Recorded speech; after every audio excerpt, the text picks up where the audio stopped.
Hey, thanks for joining me. I am very excited to get started on this series. I've had it on my mind for a long time, and I kind of couldn't wait to get to it. And I was going to say I'm waiting for the right time, but there's no such thing as the right time. It's just I decided now is the time. Um, Matt Wagner has been one of my favorite creators for a long time. It took me a minute to warm up to him and really understand what he does really well. And he's really interesting to me because his work is kind of the opposite of the kind of stuff that I was really into when I discovered him. I started collecting and reading comics in the very late 80s and in the 90s. And of course, you watch my channel, you know what I'm into, or is collecting for the most part. It was all that flashy Image Comics founder stuff when they were at Marvel and then Image and that type of stuff. Big, flashy, crazy, over-the-top fun stuff.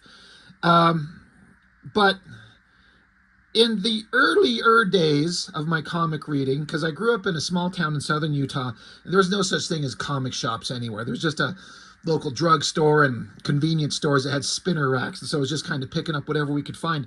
But when my family moved up north to northern Utah in a big city, suddenly there were actual comic shops available.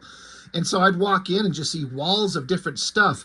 Some things I'd heard of, some things I hadn't heard of. Like that's where I picked up Sin City for the first time. There's just a couple of black and white comics sitting on the shelf for, it was like the first 3 issues of A Dame to Kill For. And me, I was learning to draw, and I like seeing art in black and white. And so that's one of the main reasons I picked it up. The second reason is that there was naked girls in it. So I mean, that's version number 2. But I ended up loving it because it's Frank Miller at Sin City. It was awesome. And kind of by the same token, just going into a comic shop, sitting on the shelf at that time was the first Batman Grendel crossover that Matt Wagner did. And again, if I knew who Matt Wagner was before that, if I'd seen his work, I didn't know it, and I don't think that I had. But those covers for Batman Grendel, there's 2 issues. It's black and white, like a painting. They were so visually stunning to me. It made me pick it up based on the cover alone. I've talked about the power of a cover, just grabbing your attention and making you want to pick it up and see what's inside, because the cover grabbed your eye. In a wall of books, in a sea of titles, that one jumped out to me.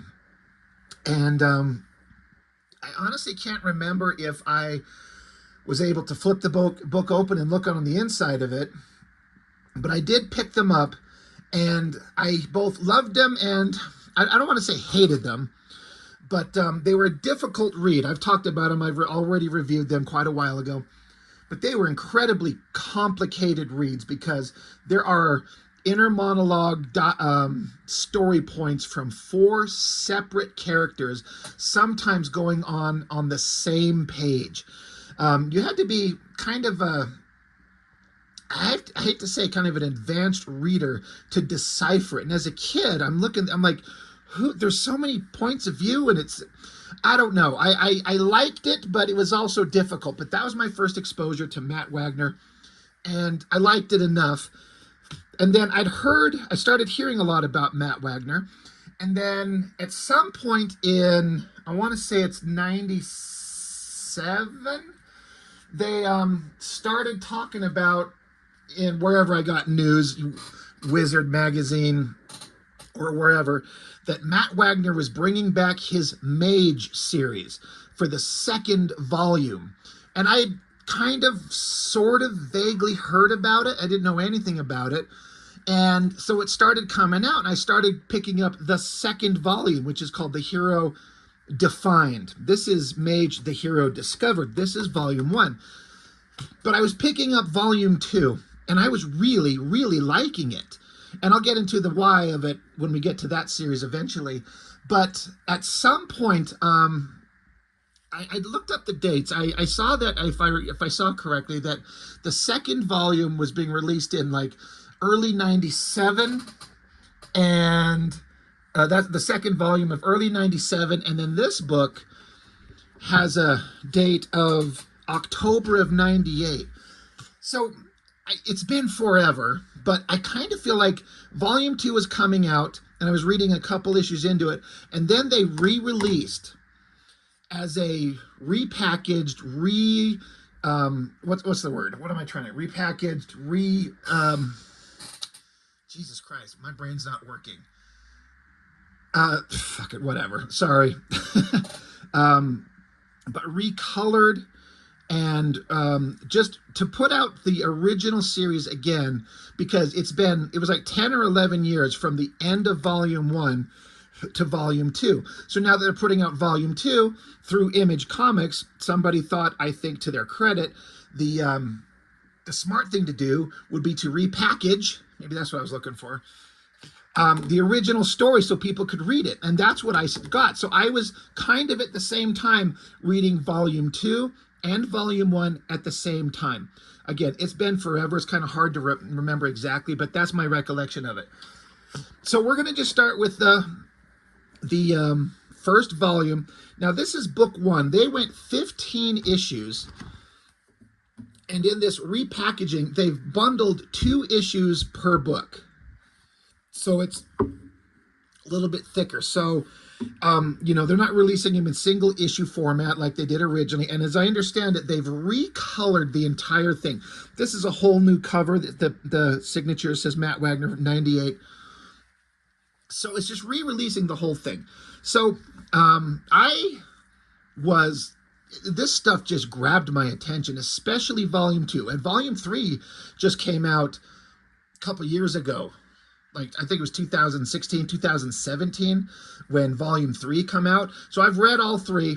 My favorite by far is volume 2 because the first one's a little bit amateurish, and the third one didn't carry the kind of energy, and I was a little bit confused, and I don't understand its ultimate wrap-up.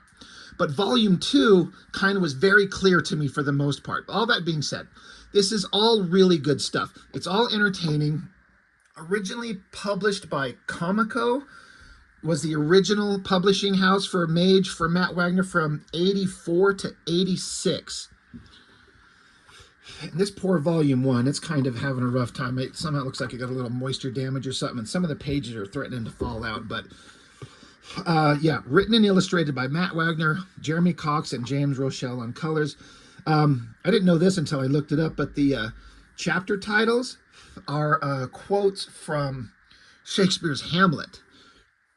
So it was also really interesting for me to see this really, really early work from Matt Wagner. Again, when I saw him on the Batman Grendel and then the Mage 2, his art, he had really defined who he is and what he does. He ended up developing a big sense of minimalism in his art. He's not over-rendering or over-cross-hatching. It's a very simplified art.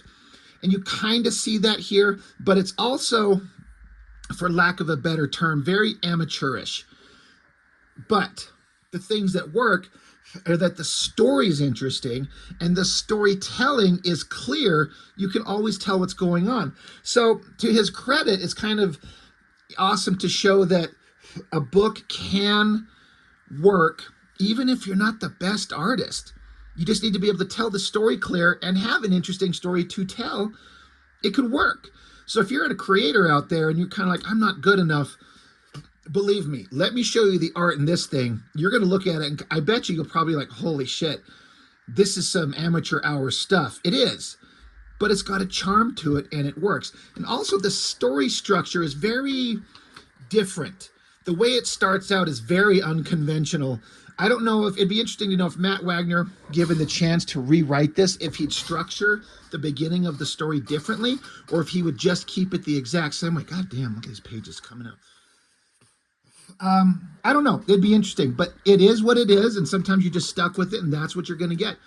It literally just starts. There's no establishing shot of like, here's the city, you know. God, man, this poor page.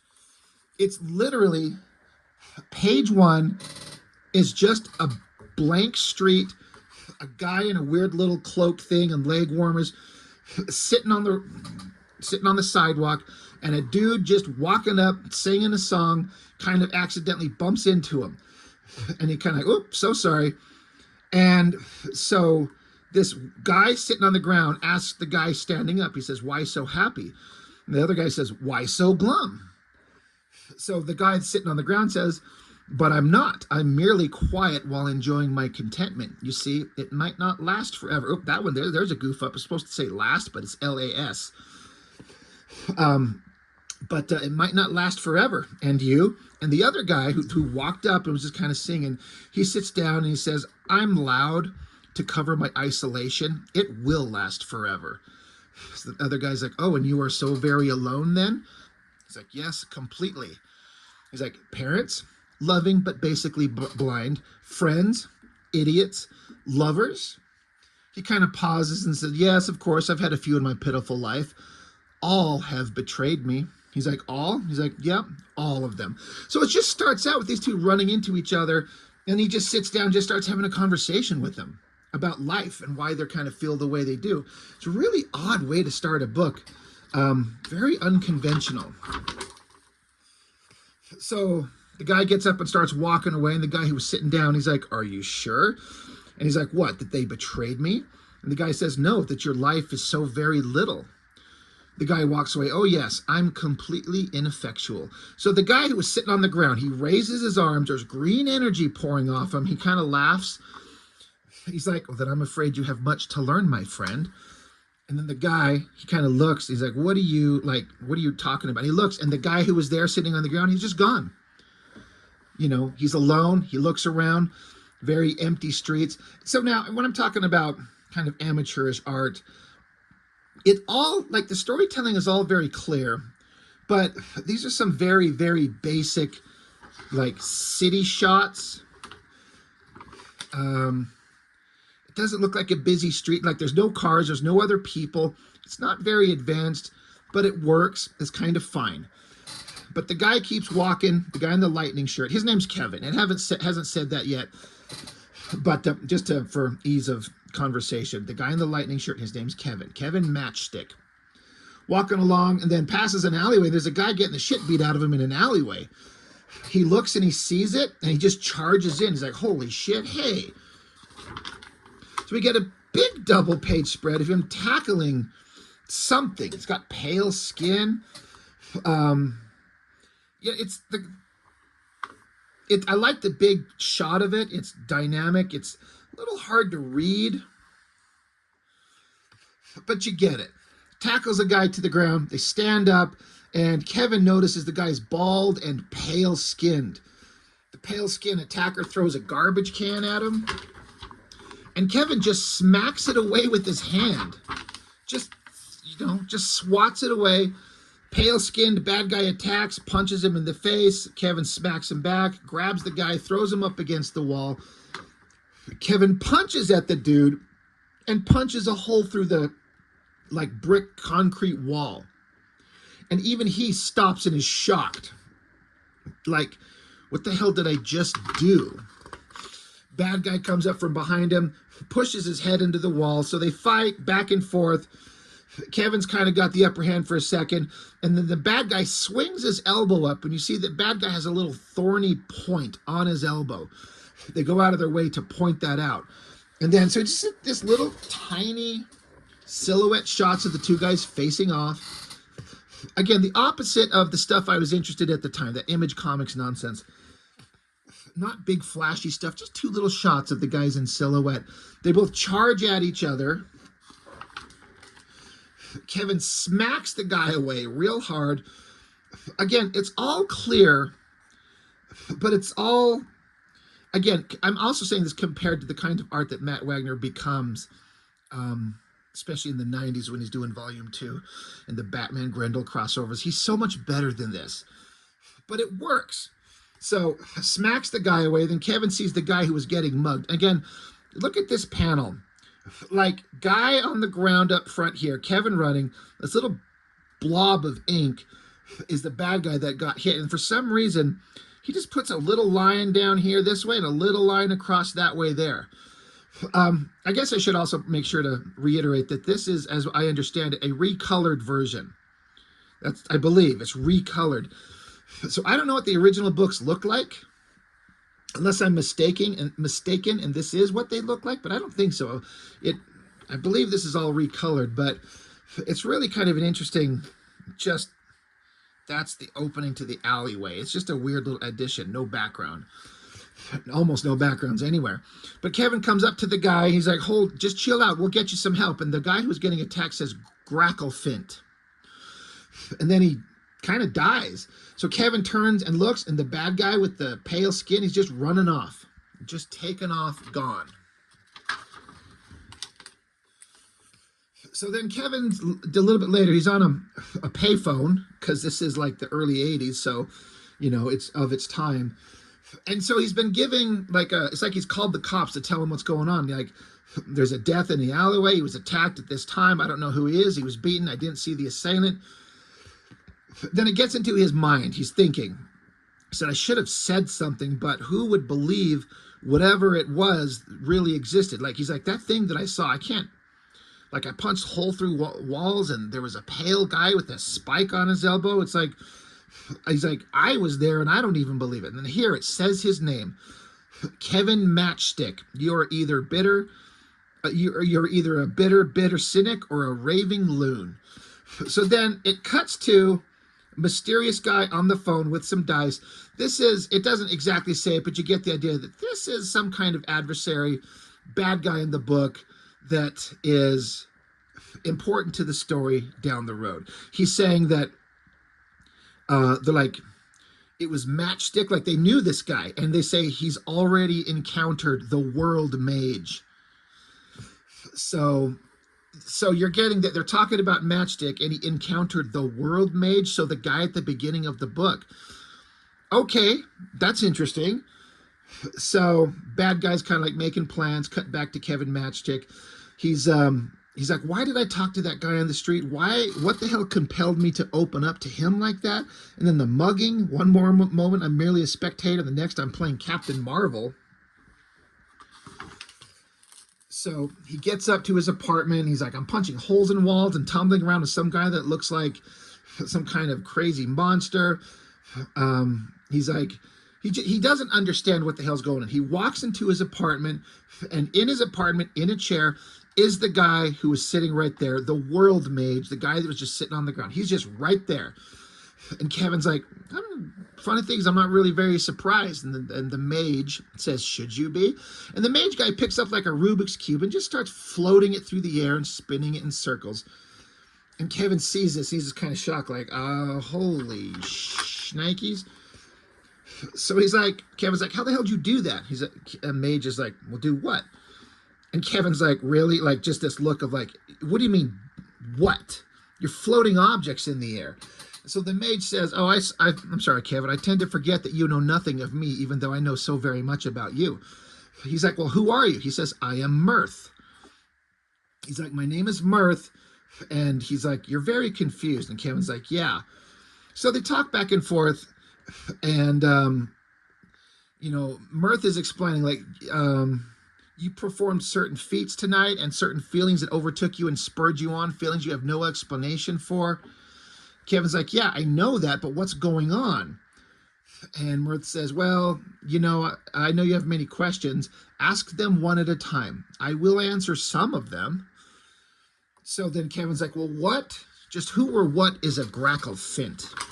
That name that the guy who died in the alleyway said to him. Mirth explains that a Gracklefint is both a what and a who.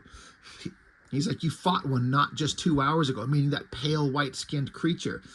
He says he is Emil Gracklefint. He is one of the strongest agents of the greatest power of evil the Earth has ever seen in some time. So he just kind of explains to him what this Gracklefint is and how dangerous it is. And Mirth here says, your power is wondrously potent, but I fear that it can't combat the poison. Like the Gracklefint's little spiny thorn on his elbow contains poison, and Mirth is warning him, like, if you get stabbed with that, you're powerful, but I don't think your power will fight that. And Kevin's like, wait, power? What are you talking about? He's like, yeah, power, your power, and with it we shall crush the menace. So Mirth's going to take off. He's like, well, wait, what do you mean? What's going on? So Mirth takes off. walks away. Kevin walks back into his apartment.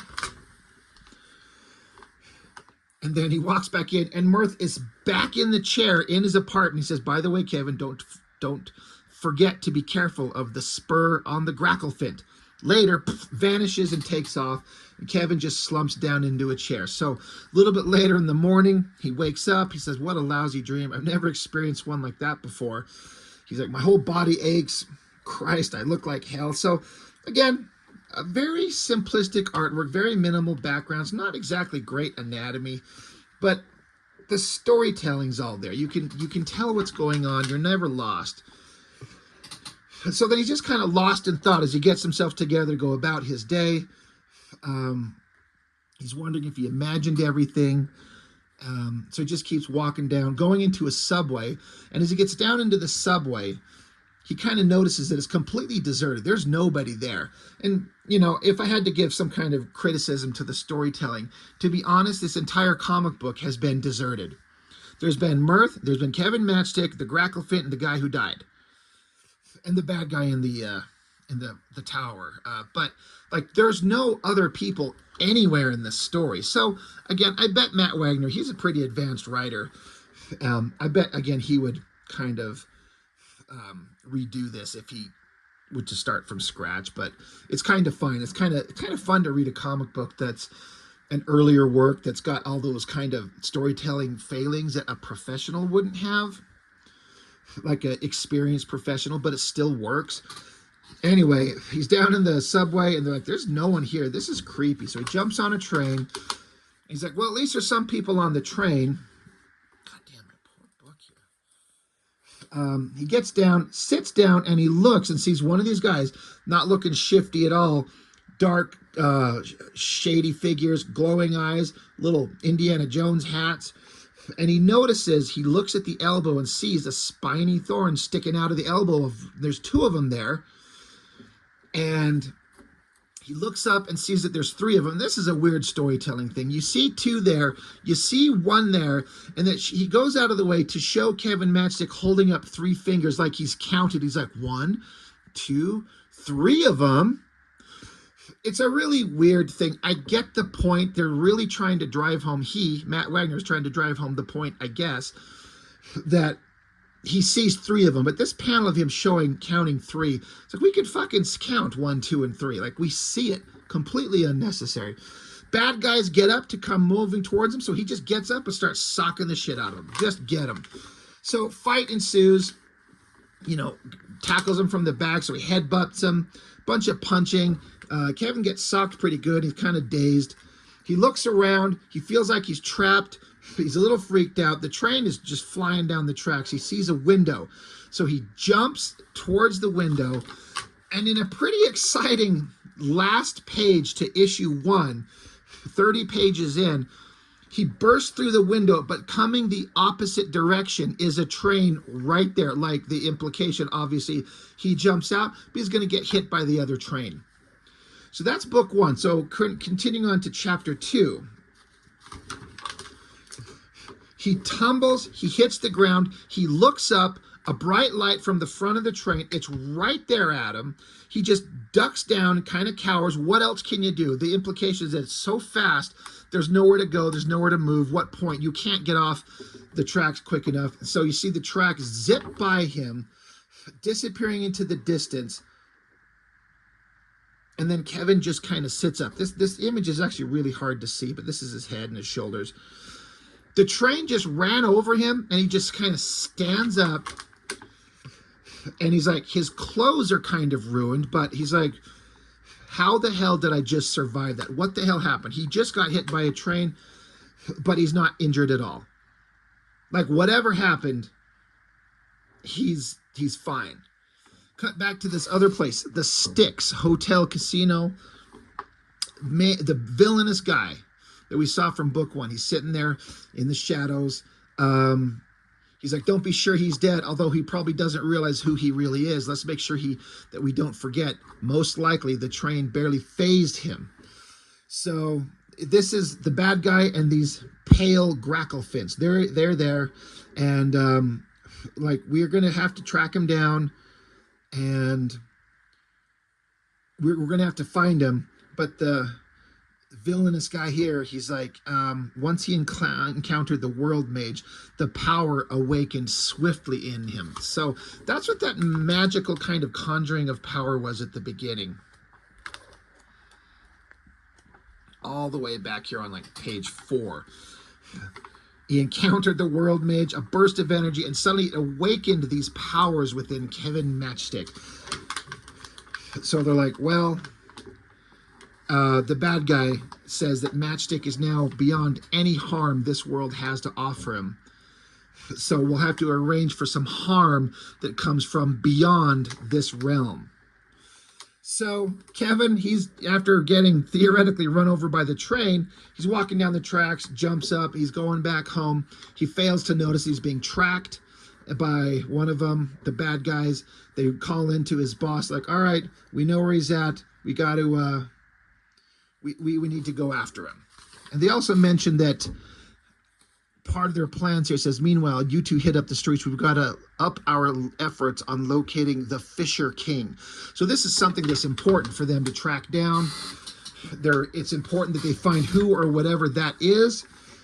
And so it also shows these characters in the foreground playing a game of chess. And the main bad guy, he walks up and he picks up one of these pieces. Let's see. He's saying that they're talking about Kevin Matchstick. You'll see that this figurine he's holding is like the king, and it's got kind of a bearded look the same way that Kevin Matchstick has it. And the bad guy's saying his shape-changing ability makes it difficult for us, but no matter what form he takes, the king will always be lame. So like he pops one of his legs off. So this is to sort of spoil it. It's not this simple. In later issues, it's explained that it's not quite this simple. But in a way, it's revealed that Kevin Matchstick is sort of the reincarnation of King Arthur. Mirth is Merlin, and later on we will be introduced to a Lady in the Lake and Excalibur. That isn't explained yet, but just to spoil it, that's kind of what they're showing this king holding the sword with. And I'm like, again, I didn't know that's what was going on, but that's really interesting. I kind of like that idea. So back with Kevin Matchstick, he's at a diner, he's getting some food, and then Mirth just pops in front of him. Boom, there he is. And Mirth is like, well, you're looking well this morning, Kevin, well, except for your wardrobe. So Kevin's like, come on, dude, you got some questions for me. I want an answer. And Mirth is like, all right, well, let's go find somewhere where we can talk in private. So Mirth teleports him way to the top of these buildings. Big skyscrapers, way up high. And Kevin freaks out. He screams. And Mirth is like, what the hell is going on with you? What, you wanted privacy? What could be more private? And Kevin explains to him, he's like, I can't stand heights. I'm afraid of heights, so get me down. So, boom. Gets down to a park, on a park bench. It's like, okay, here we are. Is this better? So then Kevin yells at Mirth. He's like, why the hell didn't you tell me there were 3 of those things? Talking about those pale gracklefin creatures. Mirth says, but there aren't. Kevin says, what do you mean there aren't? And Mirth interrupts. He says, there's 5. There's not 3. There's 5 of them. He's like, all right. And he says, and they are the deadly enemies of mankind in general, and you in particular. Meanwhile, somewhere else, we get a reverse angle shot of sexy lady's booty. Looking, she's got a car. I can't remember. Is this a, I know the name of it. It's an Edsel. That's right. I was going to say a Tucker, but that's not right. It's an Edsel, which is a real car. And apparently, I think Matt Wagner was really big into these vehicles. I know they're kind of famous for, I think, a limited production run kind of a thing. Interesting design. But they go out of their way to focus and, showcase this car. But there's a lady. She's going to be the proverbial lady in the lake. Back with Kevin and Mirth, they're talking. Mirth says, go on, ask. And Kevin Matchstick says, why me? He says, because there has awakened in you a power that will make you discover the hero you are destined to be. So Kevin keeps pressing. He's like, why? But while he's doing that, he gets a splinter in his hand that hurts him from this park bench. And so Kevin starts asking over here. He's like, look, I got ran over by a train and nothing happened to me, but I got hit by a splinter. Like, how does that cause, like, draw blood, but getting hit by a train doesn't do anything? And Mirth's like, well, put simply, Kevin, the power is in you, but you are not it. He says, what I mean is that the power rises to whatever situation, but only when it feels it's needed. And I'm afraid, my friend, that you can't control it. So Kevin's just like, oh, okay. Meanwhile, back with this mysterious lady in the Edsel, she's following one of these gracklefint creatures. He goes down an alleyway. She keeps kind of tracking him.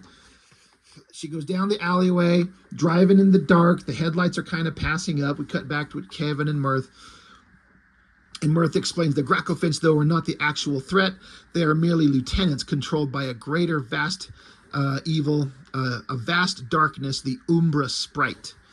He says the Umbra Sprite, the gracklefins are brothers, and he is their father, although he does not appear as hideous as they. He is far deadlier. He is Attila, Herod, Nero, Hitler, and Stalin realized in one.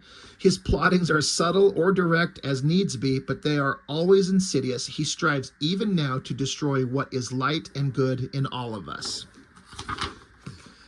Back with the girl in the car, she kind of passes by him, comes to a dead end in the alleyway.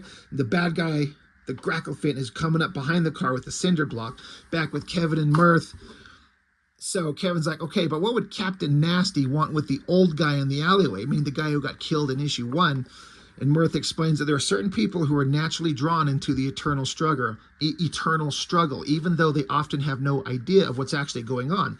Still others are distinguished by the rare talent to recognize you for what you really are. They see the hero within you. The old gentleman was one of these people. He was killed simply because he may have encountered you, known you, and tried to help you. So that's pretty rough to hear. Back with the girl in the car, the bad guy, the gracklefint, lifts up the back of the car and sticks this cinder block underneath the back of it so she can't get away. It's got the back tires off the ground. Back here with Kevin and Mirth, he says, I must say, Kevin, you're taking this very well. Kevin's like, well, who says I'm taking any of it?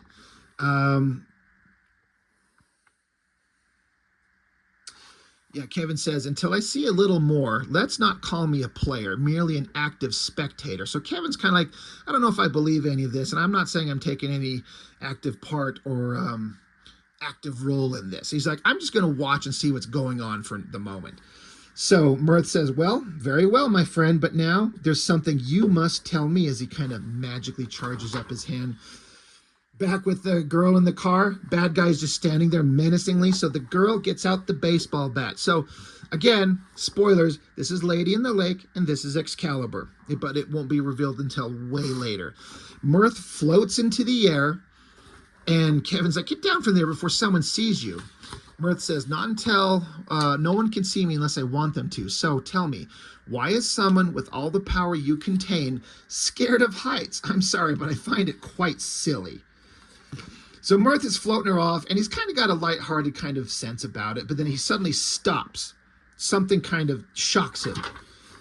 And he falls to the ground, like collapses to the ground. As the girl, she gets attacked by the gracklefint. She swings the bat, clocks the guy right on the head, but doesn't affect him in the least. The monster comes at her, grabs her by the throat, throws her up, gets her up against the car. She swings the bat. He just grabs it and tosses it away. Back with Kevin and Mirth. He's like, what's wrong with you? What's going on? And Mirth's like, he's like, it's all right, Kevin. It's just the sight. It comes on me unexpectedly, and the beginning is painful, but the pain clears and I can see. He says, it happens again. One of those I spoke to you of, those who will know you and join you, is at the mercy of a gracklefint. So implying obviously this girl. And we end on a splash page with him holding her down, hand on her throat, spike in the air, as if he's about to stab her. And for what we learned of these creatures, that's bad is going to kill her. That's the end of the first 2 issues, but the first volume collected edition of the repackaged version of this book. But the thing I always like is when there's information in the back of the book from the creator talking about what it is. This is from Matt Wagner. He says it's been in the more than 10 years since its first appearance, Mage has garnered a special new place in the hearts of its readers, both old and new alike.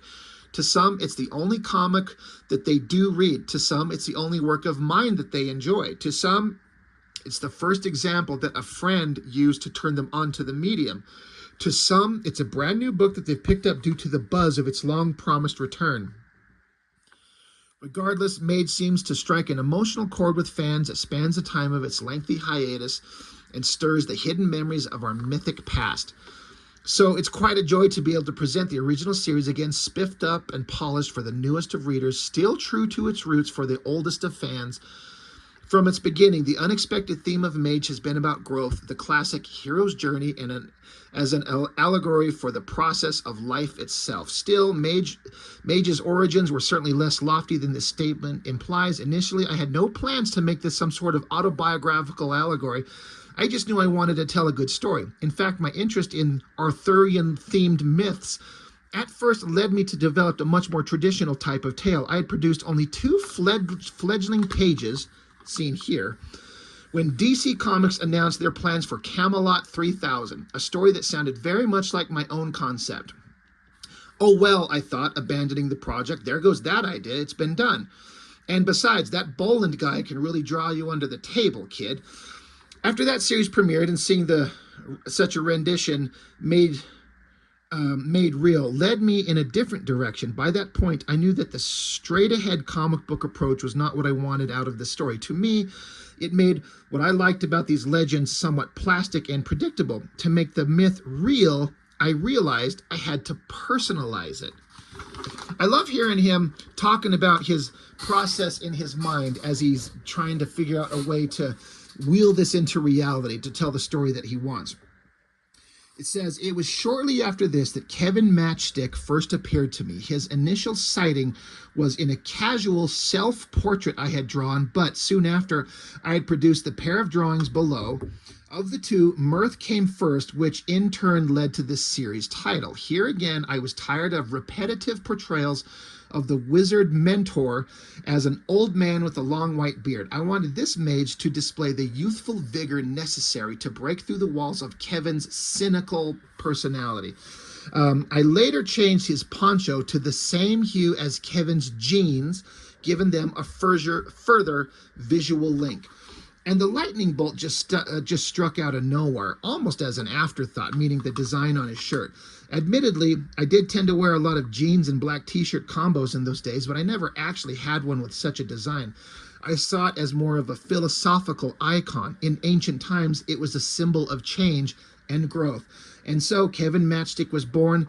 My, what a lot of growing he's got to do. So that's kind of interesting to hear him just kind of talk about his process in his mind of what he wanted to do with these characters. Both these drawings are dated 1983. God, I think about how young I was. I was like 6 years old.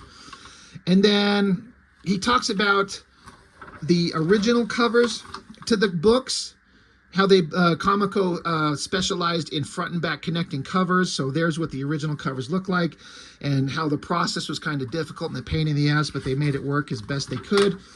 And then they were putting out merchandise. This is the version of The Hero Defined from the second volume. I like the idea of the black t-shirt with the lightning bolt. And then cover to volume 2 right there. So, I don't know. It feels pretty simple. And honestly, I mean, this is one of those things where if this is your first exposure to this book, seeing the story and the art and everything, I can see how it might be like, what's the big deal? And I can't explain it. It's one of those things where, again, I wasn't there to get it when it originally came out. I was just a fan of the creator and had heard about this series. It carried with it a reputation that preceded it. I had heard many good things about it, and there were a lot of reverence for it. So because of that, I picked it up and read it with deep kind of wanting to understand and experience this thing that was regarded so highly. And again, this original story, the way it's told and the art and everything is very non-conventional, and it's not exactly super dynamic and compelling in and of itself. But the difference being is that I'm grabbing these here. So this is book one. We've got all of these to go through. So you got book 2, 3, there's 4, 5, 6, 7, and then it ends with book 8. It was every one of these series has been 15 issue volumes, with the last one being like a double-sized issue. So it's quite the pile of work, and it would probably read better as a single reading in one shot than trying to get people interested in it today just based on the first issue. Maybe, because storytelling, understanding, and sensibilities are very different but than they were back in '83. But I don't know. I don't know if I'd never heard of Matt Wagner and I'd never heard of Mage and understood that it carried this reverence. If this was just plopped down in front of me, completely fresh, I might not have liked it. And that's kind of weird and kind of unfortunate to say, but I'm just being completely honest. I'm talking about, and both when I was a kid picking these up, I was like 19 when I first got this. Like I said, if I'd never seen anything about Matt Wagner and had any preconceived notions about his art, his stories, and his work, if I knew nothing, and I'd been reading, you know, Wildcats and Cyberforce and Savage Dragon, and you set this book in front of me, I probably would have crumbled it up and threw it in the garbage like an idiot. But again, because I know the creator and I knew some of his work and understanding the reverence that the material had, it forced me to sit down and pay attention to it, and I learned to love it. So, I don't know, it's just kind of a weird thing where maybe your older, crappier work can gain a newer audience when you get better as an artist and writer, and then people want to go back and pick up your old stuff and see the charm in it, as flawed as it may be. I don't know if that makes any sense. Because, again, it's a very unconventional storytelling method that's going on in these first issues, but you got to start somewhere. And it's got a through line story-wise through all those books. Like, it's all very connected and very well told, and it has a goal. Like, it has a place where it's going. And again, this is the first volume of 3. Like, there's the hero discovered, the hero defined, and the hero denied. And they're all worth seeing. So anyway, I intend to go through all of these books. So we'll just kind of see what people think about them. If you were there reading this in real time, like, what did you think about them? I'd really like to know, or what anybody's thoughts on these are. It's a really interesting bit of work. But I like Matt Wagner. I really do. Great writer, great artist, and he's done some of my favorite books, like the Batman Grendel, the second volume. I talked about the first one that made me pick it up just based on the covers, but it was a complicated read. The second Batman Grendel series is like one of my favorite comic book crossovers ever made. Maybe my favorite. It's like perfectly drawn and written. It's so good. Anyway, Mage. Interesting series. We're going to look at them all. So that's all I've got for now. Thank you for watching. I really appreciate it. See you next time.